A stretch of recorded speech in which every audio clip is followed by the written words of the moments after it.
नमस्कार, मैं हूं कुमारी ज्योति और आप देख रहे हैं श्री। बीते बुधवार को 34 वर्षों के लंबे इंतजार के बाद देश को नई शिक्षा नीति मिली।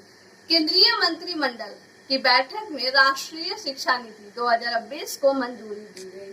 इसके अलावा केंद्रीय मानव संसाधन विकास मंत्रालय का नाम बदलकर शिक्षा मंत्रालय कर दिया गया। नई शिक्षा नीति में स्कूली शिक्षा में बदलाव का खाका तैयार कर लिया। इसमें परीक्षा को सरल करने और पाठ्यक्रम की नई संरचना बनाई गई। नई नीति में विद्यार्थियों के कौशल एवं व्यवहारिक शिक्षा पर बल देने का प्रयास हुआ। वहीं अब 5वीं कक्षा तक मातृभाषा में शिक्षा पर जोर दिया जाएगा। आइए हम दक्षिण बिहार केंद्रीय विश्वविद्यालय के राजनीतिक विज्ञान के प्रोफेसर डॉक्टर प्रणब कुमार से नई शिक्षा नीति के बारे में जानते हैं। शिक्षा और स्वास्थ्य ये दो विषय ऐसे हैं जो रक्षा से कम महत्वपूर्ण नहीं हैं, क्योंकि यदि रक्षा हमें बाहरी आक्रमण से बचाती है तो शिक्षा एवं स्वास्थ्य हमें आंतरिक रूप से ज़्यादा सक्षम बनाती है, ज़्यादा योग्य बनाती है। अतः शिक्षा से संबंधित नीति बहुत ही महत्वपूर्ण हो जाती है। जैसा कि हम लोग जानते हैं कि ये जो नई शिक्षा नीति 2020 अभी सरकार ने लाया है, ये यदि कुछ संशोधनों को छोड़ दें तो 34 साल बाद लाई गई कोई शिक्षा से संबंधित महत्वपूर्ण दस्तावेज है। इसके विषयों को करीब करीब 60 पृष्ठों में ये लाया गया है। यदि हम देखें तो शिक्षा के सामान्यतः सारे पहलुओं को इसमें छुआ गया है, लेकिन इसको सिंपल करने के लिए यदि हम देखें तो इनमें कई ऐसे पहलू हैं जो हमें बात करने योग्य है।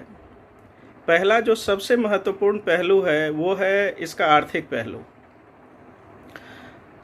सामान्यतः किसी भी विकसित देश में या किसी भी वैसे देश जो कि अभी विश्व में जिसका चाहे मानव विकास सूचकांक पर हो या और उसके प्रति व्यक्ति आय के संदर्भ में हो या फिर और किसी भी दृष्टि से हो, तो जो देश विश्व में बहुत ही आगे हैं, यह देखा जाता है कि शिक्षा पर उनके जीडीपी का कम से कम 6% खर्च किया जाता है और रिसर्च के क्षेत्र में कम से कम जीडीपी का 2% खर्च किया जाता है।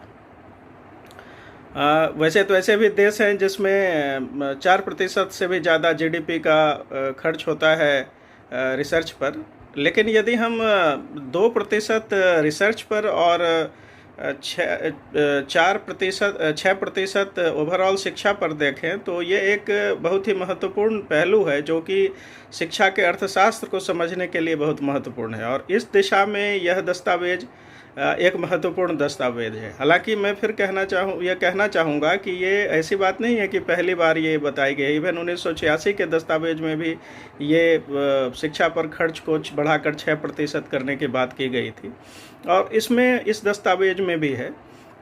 अब महत्वपूर्ण यह हो जाता है कि ये कितना जल्दी इस लक्ष्य को छुआ जा सकता है। और यदि ऑब्वियस है कि यदि इस क्षेत्र में जीडीपी का एक महत्वपूर्ण पार्ट जाएगा तो ये बहुत ही अच्छा होगा और ये बहुत ही प्रशंसनीय कदम है। और उसके अलावा दूसरे जो महत्वपूर्ण बिंदु है जो मुझे बहुत ही व्यक्तिगत रूप से मुझे बहुत पसंद है, वो शिक्षा लैंग्वेज से संबंधित जो नीति है जो इस डॉक्यूमेंट में लाया गया है। जैसे यह बताया गया है कि 5वीं कक्षा तक मातृभाषा में पढ़ाई होगी या फिर जो क्लासिक लैंग्वेज है जैसे संस्कृत, पाली, प्राकृत, तमिल, इन सब पर जोर दिया जाएगा। फिर विदेशी भाषाओं में भी, चूँकि मार्केट बहुत बड़ा है आज भूमंडलीकरण के दौर में, तो विदेशी भाषाओं के भी योग्य लोगों को तैयार किया जाएगा। तो ये भाषा संबंधित जो इस डॉक्यूमेंट में, दस्तावेज में ऊपर से नीचे तक आप देखेंगे तो ये दिखता है और ये प्रशंसनीय है। हालांकि इस पर एक बहुत महत्वपूर्ण परिवर्तन करना होगा, क्योंकि अभी हम देखते हैं कि एक समानांतरता आ गई है जहाँ पर कि कन्वेंट एजुकेशन पूरा इंग्लिश एजुकेशन पे जोर देता है और वहीं दूसरे और सरकारी स्कूल जो है इसको अभी भी मातृभाषा पर शुरू में जोर देती है। तो ये एक दूसरी महत्वपूर्ण बात है। इसमें तीसरी महत्वपूर्ण बात है जो कि मेनली संस्थागत है, या फिर आप कहें कि गवर्नेंस से संबंधित कई संस्थाओं का सृजन है और कई संस्थाओं का साधारणीकरण है या सिंप्लीफिकेशन है। जैसे आप यूजीसी और एनसीटी को समाप्त करके और संस्थाओं को बनाया जाना, या फिर हायर एजुकेशन रेगुलेटरी अथॉरिटी का बनाया जाना, और उसी तरह से रिसर्च के लिए एनआरसी का गठन किया जाना, एक्रेडिशन के लिए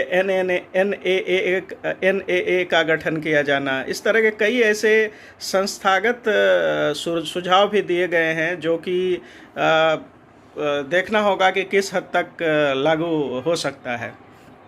उसके बाद जो महत्वपूर्ण बात है वो है जो स्ट्रक्चर है एजुकेशन का, जिसको बदलाव किया गया है, जिसमें कि 5+3+4 का जो पैटर्न लाया गया है, जिसमें और कई जो एग्जिस्टिंग डिग्री हैं जैसे इंटरमीडिएट और एमफिल जैसे डिग्रियों को इसमें ख़त्म कर दिया गया है। ये एक महत्वपूर्ण है विषय, और ये सामान्यतः ये इसलिए किया गया है कि जो विदेशी विश्वविद्यालय हैं उसमें इस तरह का संरचना चलता है, तो भारतीय विश्वविद्यालय में भी विदेशी विश्वविद्यालय के ही अनुरूप और उसके तरह की ही व्यवस्था किया जाना इसका मुख्य उद्देश्य है। क्योंकि अभी हम ग्लोबल वर्ल्ड में रह रहे हैं, ग्लोबलाइज वर्ल्ड में रह रहे हैं, तो एक यूनिफॉर्मिटी हो तो बहुत अच्छी बात है। इसके अलावा जो बातें हैं जिस पर बात किया जा सकता है, उसमें से है कि कैसे उन तबकों को शिक्षा में शामिल किया जाए और क्वालिटी एजुकेशन दिया जाए जो छूट गए हैं, या जिसको कि अभी भी एक उच्च स्तरीय शिक्षा नहीं मिल पाता है, जिसमें कि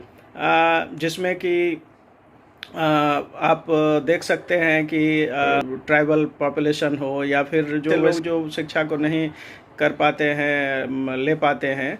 तो इसको कहने का अर्थ है कि शिक्षा को ज़्यादा न्यायसम्य और ज़्यादा न्यायपूर्ण बनाया जाने का प्रयास है। इसका एक मूल उद्देश्य इस डॉक्यूमेंट का दिख रहा है। साथ ही साथ जो एक और महत्वपूर्ण बिंदु है वो है कंपार्टमेंटलाइजेशन जो एजुकेशन का है, उससे हट के फिर इसको मल्टीडिसिप्लिनरी और होलिस्टिक बनाए जाने की बात है, और ये यदि लागू किया जाए तो बहुत ही स्वागत योग्य कदम है। और हम देख सकते हैं ये हमारे समाज में ये ऐसा है कि अब वैज्ञानिक जो एक प्रयोगशाला में जो वैज्ञानिक है वो प्रयोग कर रहा है, लेकिन सामान्यतः प्रयोग केवल प्रयोग के लिए हो रहा है। ये पता नहीं है कि सामाजिक आवश्यकता क्या है, किस क्षेत्र में प्रयोग किया जाना चाहिए। ये हमेशा एक देखा जाता है कि हम विज्ञान में, तकनीक में सरकार बहुत जोर देती है, लेकिन उसे ये पता नहीं है कि आखिर ये जो विज्ञान के आविष्कार होंगे या जो तकनीक विकसित होगा उसका समाज में क्या असर पड़ सकता है। और इसीलिए हम कृषि के क्षेत्र में क्रांतिकारी परिवर्तन नहीं ला पाते हैं, तकनीक नहीं ला पाते हैं, लेकिन न्यूक्लियर बॉम्ब का निर्माण हम कर लेते हैं।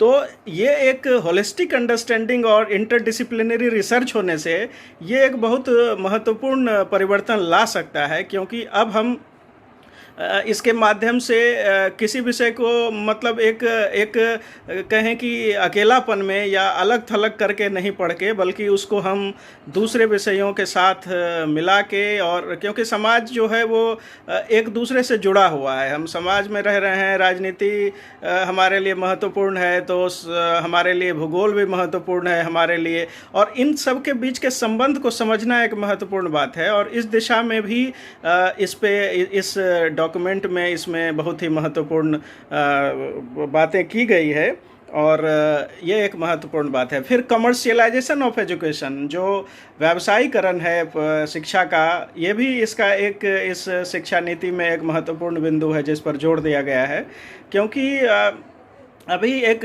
महत्वपूर्ण समस्या यह है कि सही ढंग से रेगुलेट किया जाए कि फ़ी किसका कितना है, या शिक्षा को केवल एक व्यवसाय के रूप में ज़्यादा देखा जा रहा है। शिक्षा को व्यवसाय के रूप में नहीं देखा जाना चाहिए, और इसे देखा जाना चाहिए एक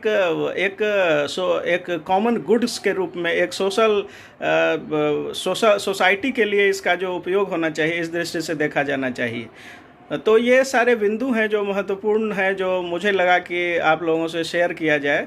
लेकिन अंततः महत्वपूर्ण हो जाता है कि किस साफ नियति से इसे लागू किया जाता है और कितना जल्दी इसे लागू किया जाता है। जैसे कई जगह इसमें ये डॉक्यूमेंट तो है कि 2025 तक ये कर लेना है, ये उद्देश्य पूर्ति कर लेना है, 2030 तक ये उद्देश्य पूर्ति कर लेना है, हायर एजुकेशन में लोगों का एनरोल्ड लोगों की संख्या को बढ़ाकर 50% कर लेना, ये उद्देश्य भी है।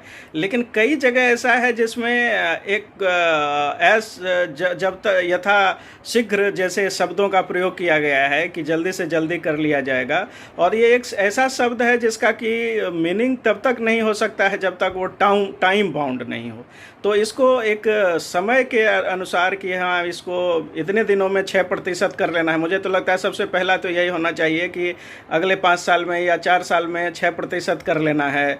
6% जीडीपी का खर्च और 20% सरकारी खर्च जो है वो शिक्षा के क्षेत्र में कर लें। इस तरह का क्लियर कट इस दृष्टि से होना चाहिए।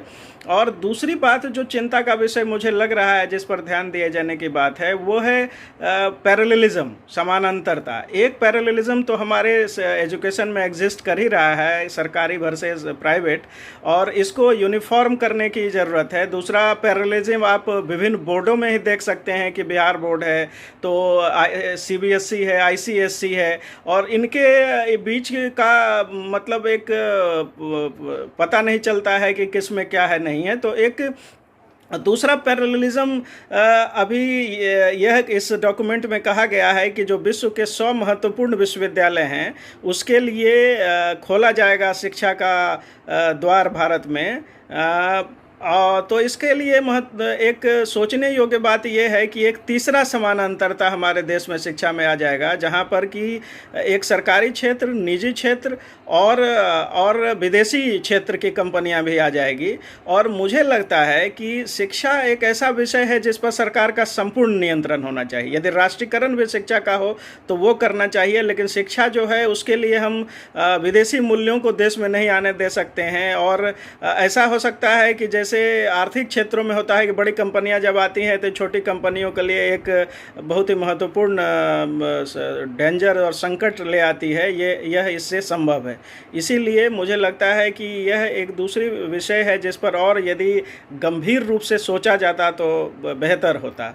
वैसे ये ओवरऑल एक स्वागत योग्य डॉक्यूमेंट है, दस्तावेज है, जो कि शिक्षा में एक महत्वपूर्ण परिवर्तन, बहुत ही गंभीर और बहुत ही दूरगामी परिवर्तन ला सकता है। लेकिन अंततः बात वहीं पर आ जाता है कि किस तरह से इसे क्रियान्वयन किया जाए। क्रियान्वयन हमेशा एक विषय रहा है, हमारे पास कानून और नीतियों की कमी नहीं रही है, लेकिन जो विषय सबसे महत्वपूर्ण योग्य है वो है कि क्या इसको ढंग से क्रियान्वित किया जा सकता है, और यदि किया जा सकता है तो